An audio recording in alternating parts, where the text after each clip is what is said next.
Assalamualaikum warahmatullahi wabarakatuh.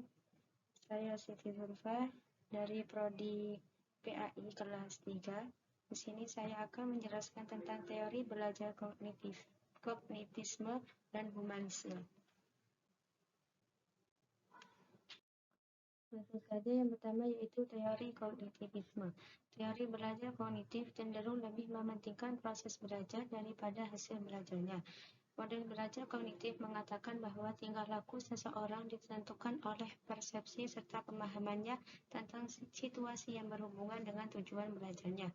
Pada dasarnya, belajar adalah suatu proses usaha yang melibatkan aktivitas mental yang terjadi dalam diri manusia sebagai akibat dari proses interaksi aktif dengan lingkungannya untuk memperoleh suatu perubahan dalam bentuk pengetahuan, pemahaman, tingkah laku, keterampilan, dan nilai sikap yang bersifat relatif dan berbekas.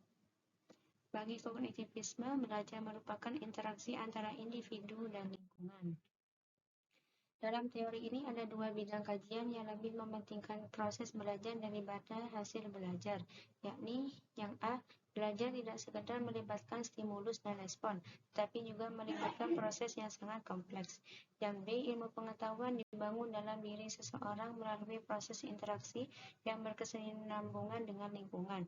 Menurut psikologi kognitivis, belajar dipandang sebagai suatu usaha untuk mengerti sesuatu dengan jalan mengaitkan pengetahuan baru ke dalam struktur berpikir yang sudah ada, sehingga pengetahuan yang dimiliki sebelumnya sangat menentukan keberhasilan memperoleh informasi pengetahuan yang baru. Dalam aliran kognitivis ini terdapat ciri-ciri pokok, yakni mementingkan apa yang ada pada diri manusia, mementingkan keseluruhan daripada bagian-bagian, mementingkan peran kognitif, mementingkan pembentukan struktur kognitif, mementingkan kondisi waktu sekarang. Teori perkembangan kognitif dikembangkan oleh Jean Piaget. Menurut Piaget, bahwa belajar akan lebih berhasil apabila disesuaikan dengan tahap perkembangan kognitif peserta didik. Bahasa dan cara berpikir anak berbeda dengan orang dewasa. Oleh karena itu, guru mengajar dengan menggunakan bahasa yang sesuai dengan cara berpikir anak. Anak-anak akan belajar lebih baik apabila dapat menghadapi lingkungan dengan baik. Menurut Piaget, perkembangan kognitif merupakan suatu proses genetik, artinya proses yang didasarkan atas mekanisme biologis dari perkembangan sistem saraf. Semakin bertambah umur seseorang, maka makin kompleks susunan sel sarafnya dan makin meningkatkan pula kemampuannya, sehingga ketika dewasa seseorang akan mengalami adaptasi biologis dengan lingkungannya yang menyebabkan adanya perubahan-perubahan kuantitatif di dalam struktur kognitifnya. Merupakan pembagian proses belajar menurut Jean Piaget. Di sini ada 3. Yang pertama itu asimilasi, yang kedua akomodasi, dan yang ketiga akuilibrasi. Oleh karena itu, guru seharusnya memahami tahap-tahap perkembangan kognitif anak serta memberikan isi, metode, media pembelajaran yang sesuai dengan tahapannya. Yang kedua yaitu teori humanisme. Secara luas, definisi teori belajar humanistik ialah sebagai aktivitas jasmani dan rohani guna memaksimalkan proses perkembangan. Dalam pandangan humanis, manusia memegang kendali terhadap kehidupan dan perilaku mereka, serta berhak untuk mengembangkan sikap dan kepribadian mereka. Peserta didik dihadapkan pada target untuk mencapai tingkat akualitasi diri semaksimal mungkin. Humanisme meyakini pusat belajar ada pada peserta didik dan pendidik berperan hanya sebagai fasilitator.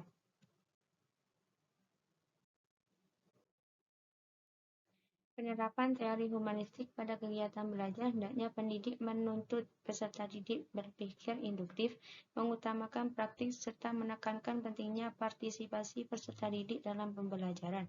Hal tersebut dapat diaplikasikan dengan diskusi sehingga peserta didik mampu mengungkapkan pemikiran mereka di hadap audiens.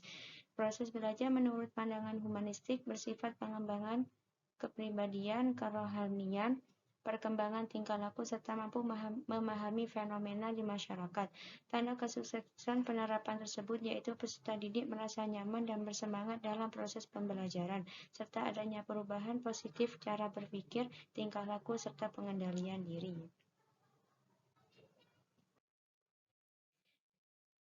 Teori belajar humanistik yang terkenal yakni ada banyak, salah satunya yaitu Abraham Maslow. Abraham Maslow ialah seorang psikolog yang oleh banyak pihak digelari sebagai bapak psikolog humanistik.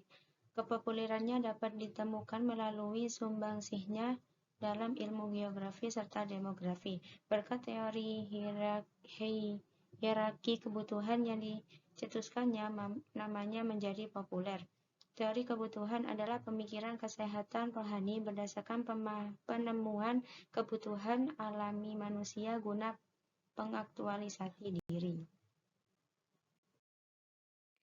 Dalam perspektif humanistik, menuntut potensi peserta didik dalam proses tumbuh kembang, kebebasan menemukan jalan hidupnya.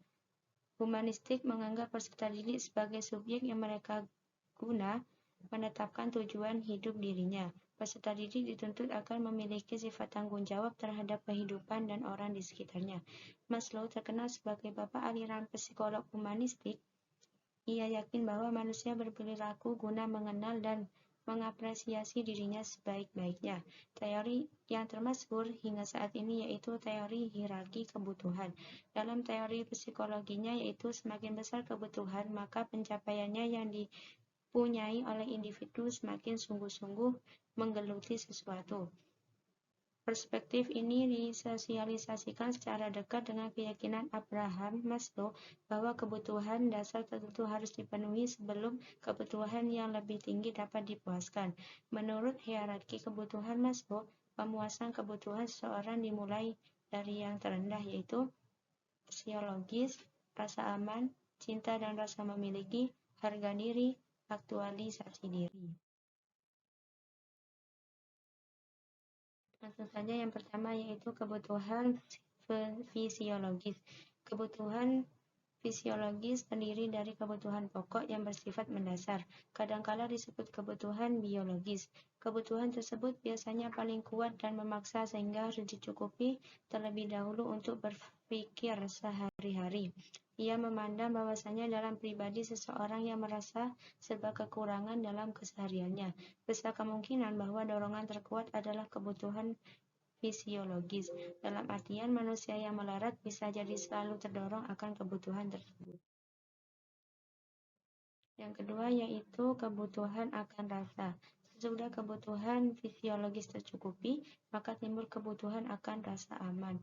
Kebutuhan rasa aman menggambarkan kemauan mendapatkan kemampuan akan upah-upah yang ia peroleh dan guna menjauhkan diri dari ancaman, kecelakaan, kebangkrutan, serta mara bahaya. Pada aktualisasi diri penghargaan, kasih sayang, kebutuhan rasa aman, kebutuhan fisiologis, kebutuhan semacam ini nampak pada minat dan profesi dan kepastian profesi, budaya senioritas, persatuan pekerja atau karyawan, kemampuan lingkungan kerja, bonus upah, dana pensiun, investasi, dan sebagainya. Yang ketiga yaitu kebutuhan untuk diterima. Sesudah kebutuhan fisiologikal dan rasa aman tercukupi, maka fokus individu mengarah pada kemauan akan mempunyai teman, rasa cinta, dan rasa diterima. Sebagai makhluk sosial, seseorang bahagia bila mereka disukai serta berupaya mencukupi kebutuhan bersosialisasi saat di lingkungan kerja dengan cara meringankan beban kelompok formal atau kelompok non-formal, dan mereka bergotong royong bersama teman satu tim mereka di tempat kerja, serta mereka berpartisipasi dalam aktivitas yang dilaksanakan oleh perusahaan di mana mereka bekerja. Yang nomor 4 yaitu kebutuhan untuk dihargai. Pada tingkat selanjutnya dalam teori hierarki kebutuhan, nampak kebutuhan untuk dihargai disebut juga kebutuhan ego. Kebutuhan tersebut berkaitan dengan keinginan guna mempunyai kesan positif serta mendapat rasa diperhatikan, diakui serta penghargaan dari sesama manusia. Pada pengorganisasian kebutuhan akan penghargaan lihatkan dorongan akan pengakuan, responsibilitas tinggi, status tinggi, dan rasa akan diakui atas sumbangsi terhadap kelompok. Dan yang kelima, yang terakhir yaitu kebutuhan aktualisasi diri. Kebutuhan aktualisasi diri adalah kecenderungan seseorang untuk mengarahkan semua kemampuan atau keinginannya secara terus-menerus dalam menjadi pribadi yang lebih baik. Meskipun seseorang individu telah memenuhi kebutuhan-kebutuhan di atas, baik kebutuhan fisiologis, kebutuhan rasa aman, kebutuhan akan percintaan dan rasa mempunyai, meliputi kebutuhan akan rasa penghargaan, ia masih akan diliputi oleh emosi yang tidak puas. Ketidakpuasan ini berasal dari dorongan dirinya yang terdalam, karena merasa ada kualitas atau potensi dirinya yang belum teraktualisasikan. Pada intinya, seseorang individu akan dituntut untuk jujur terhadap semua potensi dan sifat yang ada pada dirinya. Sekian dari saya, kurang dan lebihnya mohon maaf. Wallahul muwaffiq ila aqwamit thoriq. Assalamualaikum warahmatullahi wabarakatuh.